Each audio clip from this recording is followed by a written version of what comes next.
What's good, everyone? OJ here. Welcome back to another video. Today we're talking about a game that I'm extremely excited for that I think is going to be launching in 2021, and of course you guys see the title, The Legend of Zelda Breath of the Wild 2, The Legend of Zelda Breath of the Wild sequel, the follow-up to The Legend of Zelda Breath of the Wild, one of my favorite games of all time, easily a top 3 Nintendo Switch and even overall game for me. Hands down, the game is absolutely amazing. I love Breath of the Wild. It's my favorite Zelda game of all time. So I'm super excited to talk about Breath of the Wild 2 with you guys here. So in this video, we're going to be talking about my wish list slash what I'm hyped for The Legend of Zelda Breath of the Wild 2. Despite not knowing really anything about the game outside of what's been shown in a very small teaser trailer, I can kind of put together what I think they're going to do with this game based off of feedback from the previous game, based off of what they showed off in the trailer, and just kind of my own thought process when it comes to the gameplay flow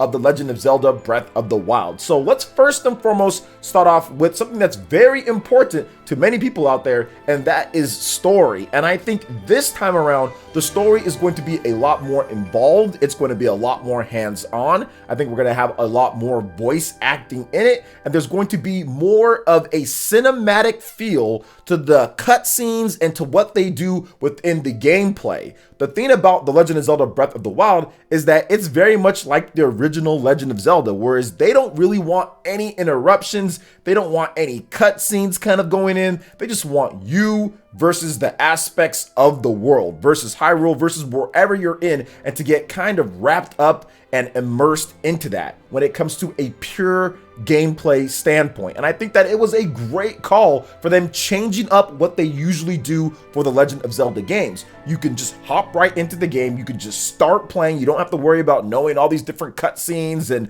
different dialogue and this Zelda game or that Zelda game. It just starts you off there, and then you figure things out as you go along. You have the memories that you can do or not do based on however you feel like playing, and you can just play the way that you want to play. But I do feel that since this is a follow-up to The Legend of Zelda Breath of the Wild, I think that they're going to go more in depth with the story. And the reason why I think that is the first trailer for the game. Now, if you remember the first trailer for The Legend of Zelda Breath of the Wild, it was very much about the world itself. You saw the rolling hills, you saw the Guardian, you saw Link on the horse, he shoots the arrow and everything. So it was all about a gameplay structure and flow and what they were doing going forward. But the first trailer that they showed off for Legend of Zelda Breath of the Wild 2 was a story aspect. It was a story aspect with what's going on, the malice, and maybe Ganon's coming back or he's unleashing something. Then you see all the dust and everything. So it's a very different first introduction to what they're doing. So I do feel that story is definitely going to be far more involved this time around than what we got last time. And I think that the bridge or the gap between that was also maybe even Hyrule Warriors Age of Calamity, where they put more of the emphasis on the story and kind of a game that's based around that and just kind of building more of the lore around this game, because The Legend of Zelda Breath of the Wild turned from just a singular game to a trilogy very quickly in a short amount of time. So I think that it's pretty cool what they showed off first. I think that the story is going to have a lot more twisting and turning elements in there, and I think that that first trailer that they showed us really kind of shows that more so than anything. But let's talk about some of the other aspects of this game that's also very important to lots of people, and that is the technical side of things and also the presentation. So let's first start with technical, because I had a very interesting conversation. Somebody on one of my streams actually bet me that it's going to run worse from a technical standpoint than the original Legend of Zelda Breath of the Wild game, which I'm looking at it from all the times that I've interviewed developers,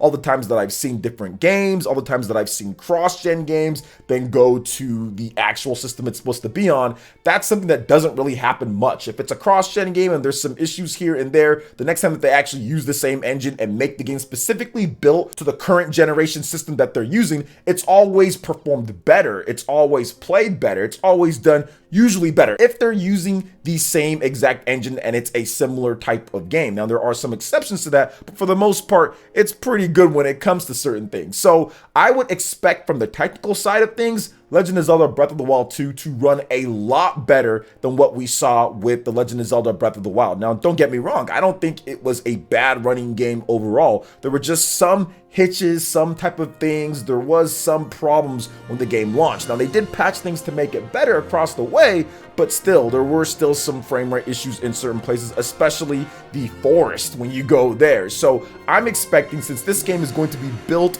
for the Nintendo Switch, it's a sequel to the best-selling Legend of Zelda game of all time. Nintendo knows what's at stake here. Nintendo knows that they have to deliver an experience that is not only just as good as the original Legend of Zelda, but in many ways surpasses what they do, and that starts with how things run, how it is when it comes to the game. So I'm expecting it to run extremely well. I'm expecting locked at 30 frames per second. I'm expecting no really glitches or problems that they had with some of the physics and everything, because they're not porting it over from the Wii U code. They're not having to rush the game maybe to get it out for launch. They can really take their time and build and craft a game that's worthy of being the successor for the Legend of Zelda Breath of the Wild. So I think technically, I think it's going to run, play, look great. But presentation-wise, let's talk about that. Graphical style and everything. It's going to be very similar. Obviously, we've seen it, but I think the graphics are even going to be sharper than what we saw. Still to this day, the Legend of Zelda Breath of the Wild is a top 5 presentation game. The way that the world flows, how beautiful it is, how it looks, what you can do, it really is stunning. And even though it's on weaker hardware compared to what we've seen even last generation with the PlayStation 4 and also with the Xbox One, or even with what we're seeing with the PS5 and Xbox Series X and all that, it still looks amazing, even compared to some of the other games, because of how the art is, because of how they did the graphics, because of how they do things. So I expect the presentation to be absolutely top notch and even be above what we saw before. I think we're going to see more detail in the world. I think we're going to see better graphical techniques being used, and overall we're going to get a game that technical wise and presentation wise is superior to what we've seen before as well. So I can't wait to see more of the game when we finally get to see the open world and kind of how they structure that and everything. But speaking of structure, that's going to be one of the last things that we talk about: gameplay, structure, and flow. This is also extremely important when it comes to the Legend of Zelda, because personally for me, I love the open world Legend of Zelda game. I love the more open-ended Legend of Zelda games. Legend of Zelda Wind Waker HD, Legend of Zelda Wind Waker, of course, original, and also the Legend of Zelda Breath of the Wild are my 2 favorite ones of all time. They both have something very much in common. You can kind of sail the open seas with the Legend of Zelda Wind Waker, right? It kind of gives you freedom. Breath of the Wild gives you a lot of freedom to kind of just go around and do stuff. You can also take weapons from the enemies. I love doing that in Wind Waker. When they added that in, I thought that was like revolutionary at the time, being able to actually use a weapon from the enemy, because for so many years, you would see enemies have these really cool weapons and they just kind of like disappear, or they just drop it and you can't pick it up. But in Wind Waker, they're like, oh no, you can take that and use it. Same thing goes for Legend of Zelda Breath of the Wild. You can just take what they're using. So I think that's awesome, and I feel that they're going to really capitalize on that, but they're going to make a number of changes. I don't think there's going to be weapon breaking in the same type of way. And if there is going to be weapon breaking with the flow and structure of the game, they're going to add in a blacksmith, they're going to add in a forging area or something along the lines of that, so you can keep your weapons at a certain build quality and everything. I think they're going to let you do that, because in Breath of the Wild, they gave you stuff that had like higher durability, but it was just random. Well, why do it random? Just make it to where you can forge it by using materials within the world, which once again opens up new gameplay avenues when it comes to what you need to collect, what enemies you need to fight, what resources that you need to gather. So I think that's better than just making it RNG and you just get better weapons as you go along, or you get durability here or there. Make it to where we can actually customize and fortify our weapons that way, so it's not based on RNG. Now, another thing that I do think that they're going to do with the gameplay is the weather system and also the climbing. I think that there's a lot of stuff that they can do to improve that. And for example, like the rain, right? Whenever it rains and you slide down, you can't really get up. And yeah, that was a problem, but I do feel that if you added in some power-ups, for example, being able to use like a pickaxe and stake that pickaxe into there so you can have yourself like a stabilizing point, right? Instead of just using your hands to climb, or maybe even having certain different outfits that you can get that say, hey, this is not as bad in the rain, so you can actually hold on and not slide down in the rain, or certain gloves, right? So there's different aspects and different things that they can do to the gameplay to just make it even better and better. But I think the biggest thing that people want to see when it comes to the structure and the gameplay is the return of dungeons. And I personally feel, based on what we've seen so far with that first dungeon or that labyrinth that they're in there, I think that's going to be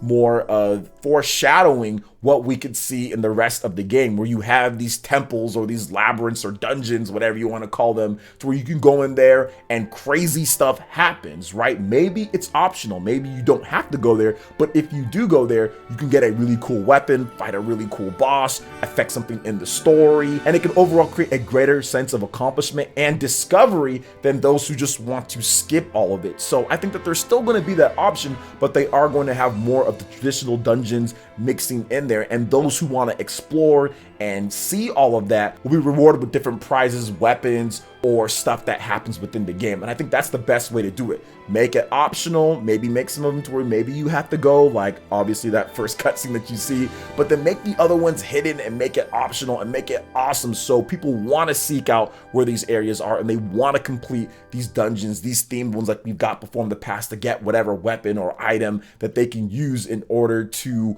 get further in the story or beat certain types of enemies and everything. So I think that would be the best way to do it, to please the people who don't really care about dungeons too much and just want to be able to play a nice open world game that's actually really open world and uses the open world to create gameplay, and those who want to have more of a traditional experience as well, but do like the aspects of Breath of the Wild and what it introduced. So I'm excited for this one. I'm super hyped, if you can't tell, and if I wanted to continue, I could go on for like another 10-15 minutes on everything that they could do. But I want to hear what you guys think now, man. What are you guys' thoughts for The Legend of Zelda Breath of the Wild 2? What do you want to see them add? What do you feel that they're going to do? What type of story, presentation, and gameplay structure are you expecting? Let me know your thoughts in the comment section below. All right, guys, that wraps it up for this video here. Check out the links in the description. We've got Twitter. Go and give us a follow on there. Stay up to date on all latest gaming news and information. Also, make sure you like, comment, and subscribe, and share this video if you can.